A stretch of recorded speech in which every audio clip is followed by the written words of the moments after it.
नमस्कार दोस्तों, स्वागत है आपका हमारे YouTube channel nursing with Nitin में।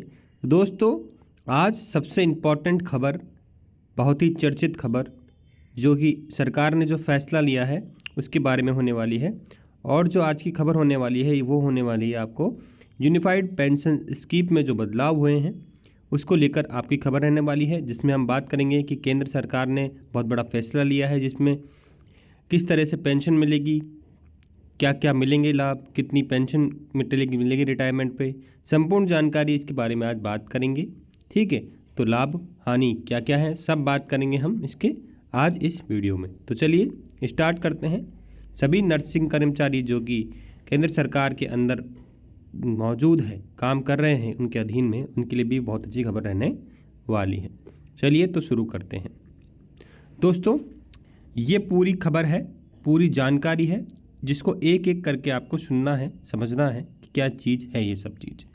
प्रधानमंत्री नरेंद्र मोदी की अध्यक्षता में कैबिनेट की बैठक में लिया गया है ये फैसला। कर्मचारियों को पेंशन की गारंटी दी गई है।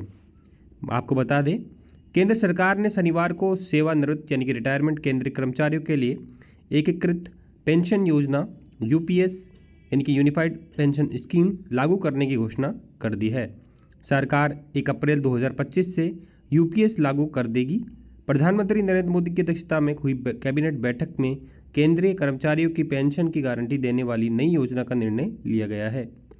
केंद्रीय सूचना एवं प्रसारण मंत्री अश्विनी वैष्णव ने बैठक की जानकारी देते हुए बताया कि यूपीएस के 23 लाख केंद्रीय कर्मचारी को लाभ मिलेगा। यदि राज्य सरकारें इस पर अमल करती हैं तो लाभार्थियों की संख्या 90 लाख हो जाएगी। यूपीएस से खास बात यह है कि वर्ष 2004 से सेवानिवृत्त यानी कि रिटायरमेंट हुए कर्मचारियों को एरियर दिया गया जाएगा। विदित हो कि वर्ष 2004 में पुरानी पेंशन योजना के स्थान पर नई पेंशन योजना लागू कर दी गई थी। अब सरकार ने अपना अंशदान बढ़ाकर यूपीएस को ज़्यादा लाभकारी बनाया है और विश्वास जताया है कि 99% से ज़्यादा कर्मचारी इससे लाभान्वित होंगे। एनपीएफ वाले यूपीएस में शामिल हो सकेंगे। नई पेंशन योजना वाले कर्मचारी जो कि एनपीएफ की कर्मचारी है, यानी कि नई पेंशन योजना एनपीएफ न्यू पेंशन स्कीम वाले कर्मचारी भी यूपीएस में शामिल हो सकते हैं, लेकिन यह फैसला करने का अवसर एक बार फिर ही मिलेगा, यानी कि एक बार ही मिलेगा ये फैसला करने का अवसर आपको। वैष्णव जी ने बताया कि पुरानी पेंशन योजना समाप्त होने के बाद सेवानिवृत्त होने वाले कर्मचारियों को भी लाभ मिलेगा। जो राशि एनपीएफ में ले चुके हैं उनको समायोजित कर बाकी एरियर ब्याज यानी कि पीएफ का ब्याज सहित भुगतान किया जाएगा। इस पर सरकार 800 करोड़ खर्च करेगी। मेडिकल भुगतान का लाभ पहले की तरह ही मिलता रहेगा। तो आगे हम बात करते हैं कि यूपीएस का 23 लाख केंद्रीय कर्मचारियों को किस तरह से लाभ होगा। तो इस तरह से मिलेगा लाभ। पहला लाभ मिलेगा सुनिश्चित पेंशन, यानी कि 12 माह के औसत बेसिक वेतन का 50% मिलेगा।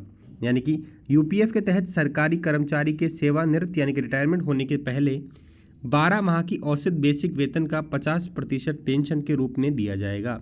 इसकी योग्यता के लिए कर्मचारी को कम से कम 25 साल की नौकरी करना अनिवार्य है। 25 साल से कम लेकिन 10 साल से ज़्यादा की नौकरी होने पर पेंशन आनुपातिक रूप से कम हो जाएगी। अब दूसरा लाभ, सुनिश्चित पारिवारिक पेंशन। मृत्यु पर पत्नी को दिया जाएगा 7% भुगतान। सेवानिवृत्त कर्मचारी की मृत्यु के पश्चात फैमिली पेंशन के तहत पत्नी अथवा पति को 7% पेंशन दी जाएगी। इसकी गणना कार्यरत कर्मचारी की मौत होने के बाद जो उसकी पेंशन बनेगी उस हिसाब से की जाएगी। तीसरा लाभ, सुनिश्चित न्यूनतम पेंशन। 10 वर्ष की नौकरी होने पर 10,000 प्रति माह दिया जाएगा। सरकार ने न्यूनतम पेंशन का भी प्रावधान किया है। 10 वर्ष की नौकरी होने पर केंद्रीय कर्मियों को एक नई योजना के तहत 10,000 रुपये प्रति माह पेंशन मिलेगी। सरकार डीए के बजाय डीआर देगी और उपभोक्ता मूल्य सूचकांक के आधार पर पेंशन की डीआर का मूल्यांकन किया जाएगा। अब आगे बात करते हैं। ये तीसरा लाभ आपका हो गया।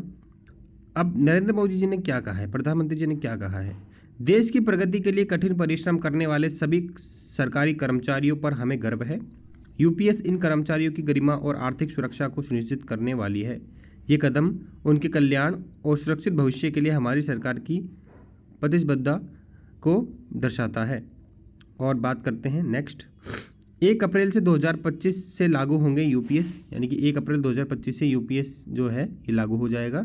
2004 से सेवानिवृत्त हुए कर्मचारियों को एरियर मिलेगा। 90 लाख हो जाएगी लाभान्वित की संख्या अगर राज्य सरकार भी करे अमल। अब बात करते हैं एक नई चीज़, नई पेंशन योजना में एनपीएफ जो वर्तमान में लागू है। तो एनपीएफ क्या है? नई पेंशन स्कीम में एक निश्चित पेंशन की कोई गारंटी नहीं है जो अभी चल रही है। इसमें कर्मचारी को बेसिक सैलरी और डीए का 10% फीसदी हिस्सा ही कटता है। एनपीएफ शेयर मार्केट के प्रदर्शन पर आधारित होता है, इसलिए इसे सुरक्षित नहीं माना जा सकता। जो पहला जो एनपीएफ चल रहा था ना, उसकी बात हो रही है।